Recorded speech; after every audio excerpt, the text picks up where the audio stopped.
Эрхэм хүндэт үзэгчидээ та бүхэнд энэ өдрийн мэндийг хүргье. Намайг Harry Hoffman гэдэг. Өнөөдөр бид бүхэн гишүүдийн халамжийн үлдсэн сургалтын эхний 7 хоногийн 2 дахь өдрийн хичээл болон сургалтын үйл ажиллагаанд ороод байна.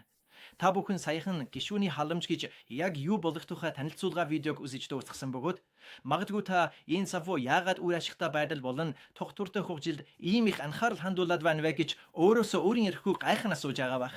Учир нь гишүүдийн халамжийн чиглэлээр мэрэгшин ажилладаг хүмүүс маань ихэвчлэн олон нийтийн зүгээс янз бүрийн шүүмжлэлд өртөх тухайдалд нэлээдгүй баядар юм. Хүмүүс та нар чинь яг юу хийж авсан бэ гэж байнга асууж авдаг.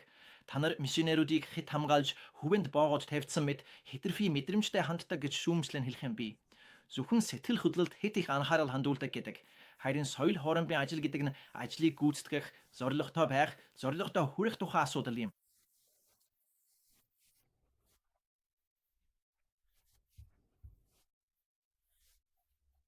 Мөн бид үйлчлэлийн талбар дээр гарч ирээд хүмүүсийг хайлан халамжлах, өөрсдийн хүүхдүүдийг, 3 дахь соёлын хүүхдүүдийг тэдний сэтгэл хөдлөл болон биеийн эрүүл мэндийг онцгойлон анхаарч халамжлах шаардлагатай гэж хэлэх үед яг энэ төрлийн чухал захиасыг чуулган хорлууд дээр эргүү нэгнэнд тамхи нь үнэхээр хэцүү байдаг. Өмнөх үеийн миссионерууд маш хатуу, хүчтэй байсан. Тэд тэр үед хятад улсын зүг рүү усан онгоцон суухтаа хүртэл өөрсдийнхөө хэвтэх авсыг авч явдаг байсан юм. Харин өнөө үед амьдралын бүхий л зүйлс хэтэрхий их мэдрэмж, сэтгэл хөдлөл дээр төвлөрсөн болж бид нар өнөөх миссионеруудыг сүл дорой бусдаас хамааравтай болгох маягаар сургаж байна гэж ярьдаг.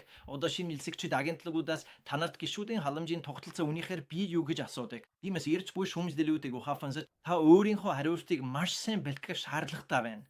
Чуулганы гишүүдэд халамж анхаарал үзүүлэгч хүний хувьд та энэ бүхэнд яг хэрхэн хариулах вэ? Хой хөлийнхаа үднээс бол би дайны тухай зүйрлэл ашиглахыг тийм ч их таашааж үздэггүй. Энэ нь хүмүүст ойлгоход нэлээд төвөгтэй бөгөөд маш их хуучин гэрээний үеийн хатуу ширүүн үнг аясыг агуулсан байдаг. Эзэн Есүс Христ шууд утгаараа зэвсэг барын дайнд орцоог боловч ядарсан дайчид хэмээх нэстийн нэгэн сумирхартай ном хэвлэлэн гарч исэн түүхтэй. Яг энэ утгаараа тэд шууд байнд орцоогүй юм. Сүмэн удирдагчдын хувьд шин пулгаар улс оронд зүтгэж үйлчлэх нь асар их хариуцлага, сэтгэл зүйн ачаалал авчирдаг гэдгийг маш сайн ухамсардан ойлгодог. Үүний улмаас хүмүүс бие махбодын хувьд шархалж, сэтгэл санааны хувьд туйлдаж ядардаг байна. Тиймээс ажилчдыг дахин сэргээхийг чиглэс нь халамжийн цогц тогтолцоо зайлшгүй хэрэгтэй байна.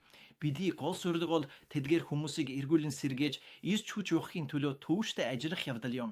Тэднийг үр ашигтай бөгөөд өгөөжтэй, тогтвортой, эрүүл, бүрэн бүтэн байдлыг нь хангаж, цаашид үйлчлэлээ тасалтгүй үргэлжлүүлэхэд нь бодиттой дэмжлэг үзүүлэн тасалдаг юм. Соёл хооронд шилжих, хэл сурах, өөр улсад ажиллах нь энэ ажил үнэхээр хамааргүй хүнд хэцүү байдаг. Энэ нь хүний хувьд сэтгэл санааны маш их дарамт ихэрхэн стресс дагуулдаг зүйл юм.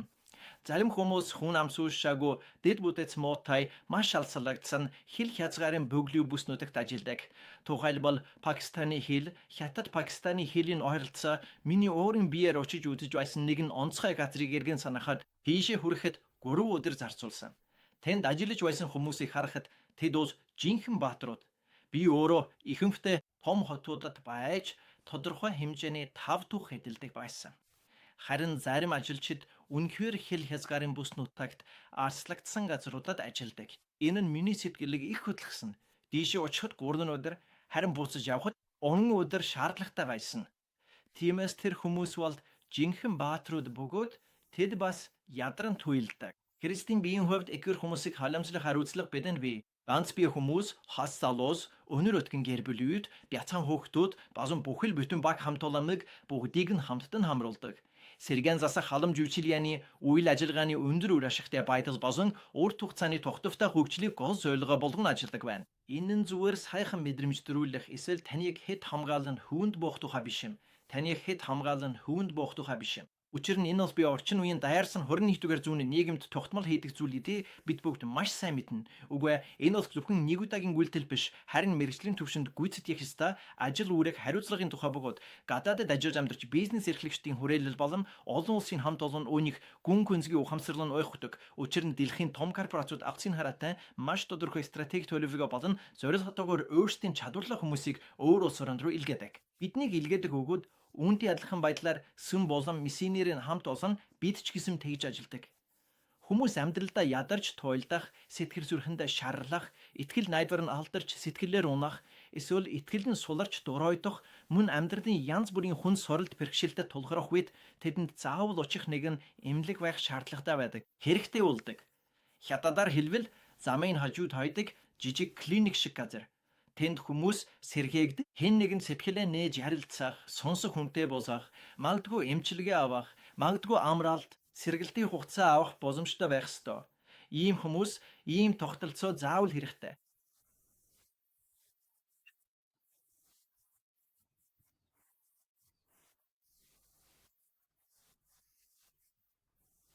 Дайны зүүрлэл нь дайнд орсож буй хүмүүс шархаддаг бөгөөд дахин сэргээхдхийн тулд эмнэлэг хэрэгтэйг ойжгуулдаг. Тэгвэл тэд гадагч гарч чулуутаа явах боломжтой болно. Тиймээс сэргийн засах нь ердийн нэгэн жижиг асуудал биш юм. Харин дахин гадагш гарч зоржоодоо хүрэх юм төсөв. Зарим хүмүүс тийм хүн шархалсан байдаг түр дахин гадагш гарах боломжгүй бардаг. Харамсалтай нь миссионерийн ертөнцид иймэрхүү төрлийн хүмүүс цөөнгүй байдаг. Гэхдээ маш олон хүмүүсийн хувьд зүгээр л амралт хэрэгтэй, тэдэнд завсарлах хэрэгтэй, сүнслэг доромт маш хүчтэй байдаг тухайн улсын үүлнээс гарч төр амс хийж агаад дахин буцаж орох хэрэгтэй байдаг. Нэг хүн надад нэг улсад хүмүүсийг зөвхөн 2 сар л байлгадаг гэж ярьж байсныг санаж байна. Зарим улс хүмүүст 2 сар байгаад дараа тэд ажилчдаа дахин 20 сар амрах хэрэг зөвшөөрдөг байна. 4-7 хоногийн өмнө би Дубайд байхдаа нэгэн сонирхолтой хүнтэй уулзсан юм. Тэр хүн Дубайд байнга амьдардаг боловч Афганистанд 2-7 хоногийн хугацаатай ажиллахаар очиод дараа нь дахин 2-7 хоног амрахаар Дубай руу буцаж нисдэг ийм нэгэн тогтсон хуваартай байсан. Тэд яагаад ийм хүнд хэцүү замаар ингэж ажилладаг юм бол мэж та гайхаж магтгүй. Учир нь Афганистанд ажиллаж амьдрах нөхцөл үнэхээр хэцүү, маш их ачаалалтай байдаг учраас ийм зохицуулалт хийдэг байна. Афганистанд яваад дүр амс хийж сайхан амарч амт чанартай сайхан хоол зоглоороо таны сэтгэл санааг сэргээн байсгадаг тэр зүйл бол таны сүнс юм. Бөгөөд энэхүү үйл явц нь чуулганы гишүүдийн халамж анхаарал исэнгүй юм. Тиймээс үүнд тодорхой зорилго байдаг. Харин сэргийн босголт нь тухайн зорилгоо улам бүр батган бэхжүүлэхэд ихээхэн тусдын болдог тул энэ бол миний та бүхэнд хүргэхийг хүсэн нэмэрт чухал мэдээлэл юм. Гишүүдийн халамж гэдэг бол яг үүнийг хэлж байгаа хэрэг. Маргааш бид үүний Библийн сургаал дээр хүндэс суурь болон зарчмуудын талаар дэлгэрэнгүй ярилцах болно. Учир нь гишүүдийн халамж гэдэг нь өөрөө маш гүн гүнзгий утга учиртай юм. Миссионерийн асрамж соёл хураандын ажилчид болон үйлчлэлийн хүмүүсийг халамжлах Библийн үндэс суурь үнэхээр сайн байдаг. За, энэ бол миний зүрх сэтгэлээс ирсэн хатуу захиас богроод удахгүй тантай ярилцъя. Би маргааш уулзъя. Баяртай.